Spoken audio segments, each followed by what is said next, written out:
کئی لوگ ہوتے ہیں وہ روزے نفلی رکھتے ہیں لیکن اس کو ظاہر کر دیتے ہیں، خواہ مخواہ ظاہر کر دیتے ہیں.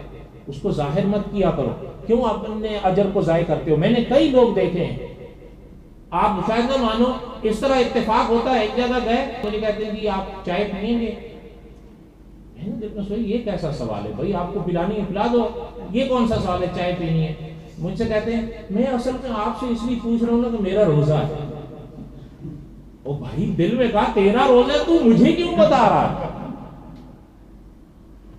اس دن ایک صاحب یہاں آئے، استاد جی روزہ نے شعبان کے دن کیا؟ میں نے خیر اس کو جو بھی جواب دیا آپ اس کو چھوڑے. میں اصلی کہاں پہ تو صاحب کوئی نا میرا روزہ ہے اصل. بھائی تیرا روزہ ہے تو مجھے کیوں بتا رہا ہے؟ تو اپنے آپ تک رکھ، کیوں مجھے بتا کے اپنے اجر کو ضائع کرا؟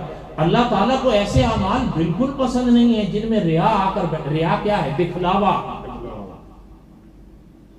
نفلی روزہ رکھے ہو اپنا نبھاؤ. اللہ نہ کبھی ایسے انسان مجبور ہوتا ہے ظاہر کرے، وہ ایک الگ بات، ورنہ نہ بتاؤ کسی کو.